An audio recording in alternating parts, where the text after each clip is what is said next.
우리가 어저께 본 것처럼 예수님의 제자들은 예수님을 부인하고 떠났습니다.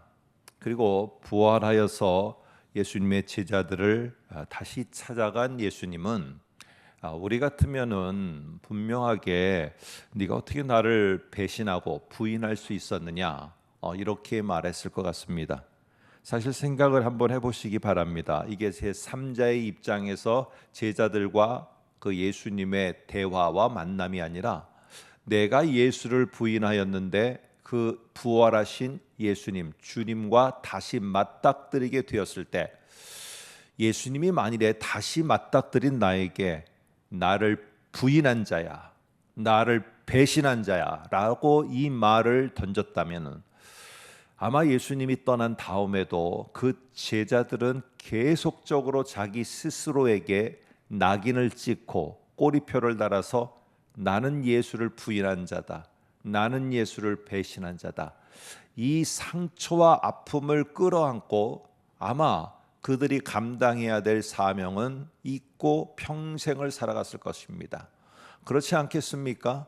그 예수님이 나에게 한마디 던진 그 말이 내 뼛속 깊이 남아서 내 인생은 배신자고 내 인생은 부인한 자다는 이 낙인을 갖고 이것을 평생 끌어안고 살아가야 됐을 것입니다. 그런데 예수님께서는 다시 제자들을 만났을 때 그런 말씀은 단 한 군데도 없습니다. 오히려 이 절망을 하고 있고 실망을 하고 있는 제자들에게 아침을 만들어 주시면서 그들을 위로하고 따뜻한 마음으로 그들을 맞아주시는 모습을 보게 됩니다. 내가 부인한 자인데, 나는 이런 자인데, 나는 이런 꼬리표가 있고, 나는 이거밖에 안 되고, 나는 이런 일도 못하고, 나는 이런 마음밖에 없는 자인데, 이런 마음을 갖고 있는 나에게 예수님은 오셔서 나의 그 가지고 있는 낙인과 이 꼬리표에 대해서는 단 한마디도 안 하시고 계시다는 것입니다. 여러분, 오늘 그러면서 오늘 대화가 이어지는데 오늘 여기에 보면은 예수님의 관심은 어디에 가 있는가라는 것에 대해서 잘 말해주고 있습니다. 여기에 예수님께서는 오늘 18절에 보면은 이렇게 말씀하십니다. 내가 진실로 진실로 내게 이르노니 내가 젊어서는 스스로 뛰고 원하는 곳으로 다녔거니와 늙어서는 내 팔을 벌리리니 남이 내게 띠띠우고 원하지 아니하는 곳으로 데려가리라 하며 이 베드로가 남은 생애를 어떻게 살까, 어떻게 살아갈 것인가에 대해서 말을 하는데 뒤에 보면은 주님을 위해서 주님께서 맡긴 그 사명을 위해서 살아가다가 마지막은 죽음으로써 순교로서 결국 끝나게 될 것에 대해서 말합니다. 그러니까 예수님의 관심은 지금 못하고 있는 것, 지금 이가 갖고 있는 꼬리표와 낙인에 관심을 갖고 있는 게 아니라 잘못한 것에 관심을 갖고 있는 게 아니라 앞으로 내가 그럼에도 불구하고 너는 얼마나 크고도 위대한 일을 할 것인가 다시 사명을 불어일으키는데 예수님은 관심이 있습니다. 내가 가진 상처 이것 속에서 계속 후벼파면서 머물러 있는 게 아니라 어떻게든지 그 속에서 벗어나서 나아가도록 합니다. 그래서 19절도 보면은 이 말씀을 하시면 베드로가 어떠한 죽음으로 하나님께 영광을 돌릴 것을 가리키심이라 이 말씀을 하시고 베드로에게 이르시되 나를 따르라 라고 하면서 처음으로 베드로를 만나서 예수님이 제자로 삼았다 하는 그 말과 함께 똑같은 말을 하고 있습니다. 나를 따르라 라는 말 속에 결국 예수님의 관심은 어디에 가 있느냐 하면은 내가 가지고 있는 이 과거의 아픔과 내 실수와 실패에 있는 게 아니라 그래서 거기에 발목 잡혀서 계속 머물러 있으면서 눈만 감으면 그때 그 눈만 감으면은 나의 이 모습을 떠올리게끔 하는 게 아니라 주님은 나를 위로하시고 그러면서 앞으로 나아가서 내가 해야 될 것에 오늘 주님은 관심을 갖고 있다는 것입니다. 주님은 어떻게 해서든지 이 부활한 주님이 어떠한 큰 과업보다, 어떠한 큰 일보다 더 중요하게 여긴 것이 바로 이 제자들이 상처에서, 그리고 자기를 갖다가 예수님을 부인했다는 이 실패 속에서 머물러 있지 않게 하며 다시 그들이 일어서서 그들의 일을 감당하도록 합니다. 우리는 결국 사도행전 한 장을 넘기면 펼쳐지는 이 사도행전에서 어떻게 이들이 그 실패를 떨치고 놀랍게도 하나님의 계획함과 예수님이 부탁한 지상명령을 감당하는지를 우리는 볼 수 있습니다.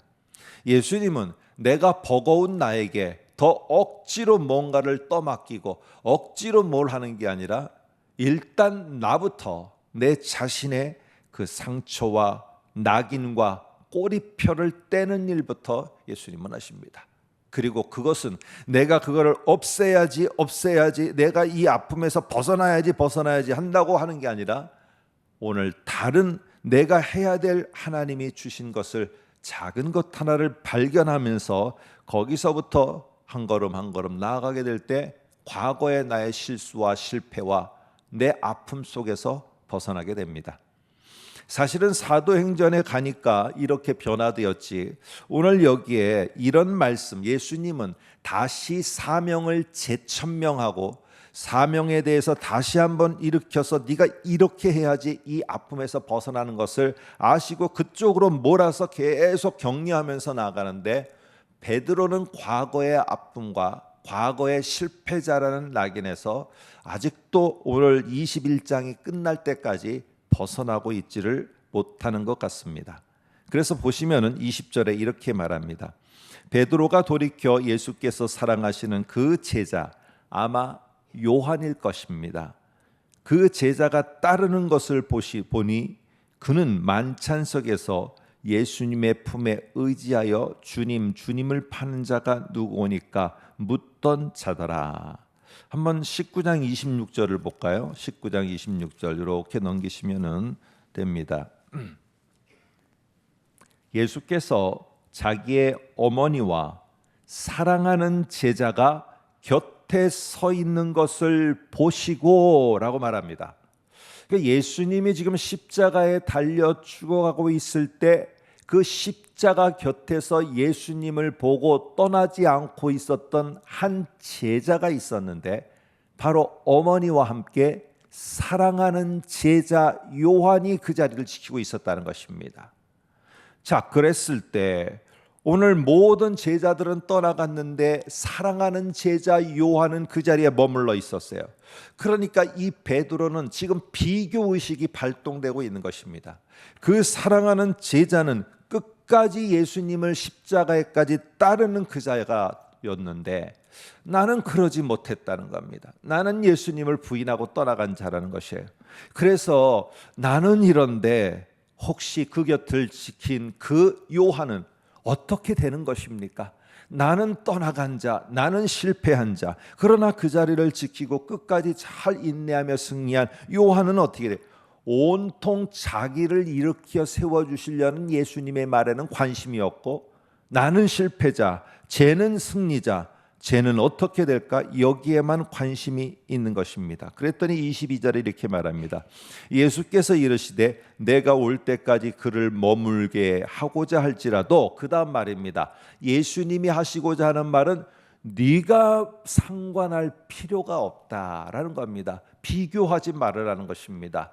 너도 내가 충분히 너를 갖다가 그렇게 일으켜 세워 너를 실패자요, 너를 패배자로 나는 여기지 않으니까 비교하지 말아라. 너는 그렇게 할 필요가 없다라는 말 속에 네게 무슨 상관이냐라는 말을 했는데, 오늘 이 말 속에 이 말은 마음에 두지 않고 23절에 제자들, 다른 똑같은 형제들에게 나가서 뭐라고 하느냐? 그 제자, 사랑하는 제자가 우리는 다 떠나갔는데 그 사랑하는 제자는 그 자리에 지켜서 죽지 않겠다, 이렇게 우리보다도 더 탁월하게 인정해 주시고 승리자로 높여주셨다, 이렇게 말하였다는 것입니다. 그런데 오늘 주님은 뭐라고 말하느냐? 그런 말을 또한 보고 듣고는 이렇게 말합니다. 내가 올 때까지 그를 머물게 하고자 할지라도 내게 무슨 상관이냐 하셨는데 지금 베드로는 이거를 왜곡해서 말하고 있다는 것입니다. 여러분, 결국 자기의 이 상처와 실패의 아픔을 벗어나지 못하면 계속 비교를 하며 나는 패배자요 저는 승리자요, 이런 비교의식에 빠지게 되고, 이러한 가운데는 이들이 제자로서 연합하여서 하나님의 일을 할 수가 없습니다. 그러나 어떤 연유에서든지 이 베드로는 요한복음 21장에서는 이 아픈 상처와 패배와 실패자라는 낙인에서 벗어나지를 못합니다. 그러나 나중에 가게 되면은 이렇게 비교의 대상이었고 나는 실패자 너는 승리자네, 이 속에서 시기 속에서 요한복음은 끝나지만은 한 장을 넘기는 사도행전 3장에 가면은 이 두 사람이, 이상하게도 사도행전에는 이 두 사람을 주목해서 등장시킵니다. 그게 바로 베드로와 요한이고, 이 베드로와 요한이 서로가 하나가 되어서 예루살렘과 땅 끝까지 이르러 내 증인이 되리라 하는 지상명령의 첫 번째 시작이고 포문을 여는 사역, 예루살렘 사역의 주역 두 사람 베드로와 요한이 연합해서 등장하는 것을 보게 됩니다.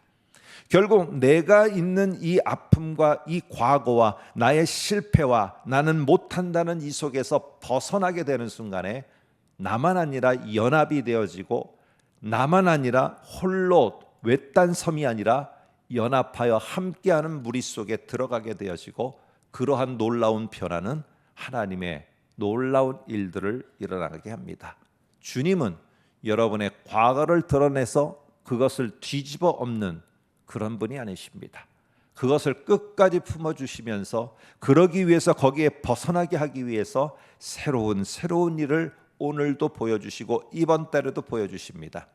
그 일들을 잘 발견하셔서 내 과거에, 아니 현재의 발목 잡혀 있는 것에서 저와 여러분이 자유함을 얻고, 그리고 주께서 이루고자 하는 일을 잘 이루어 사는 우리 모두가 되시기를 주의 이름으로 축복합니다.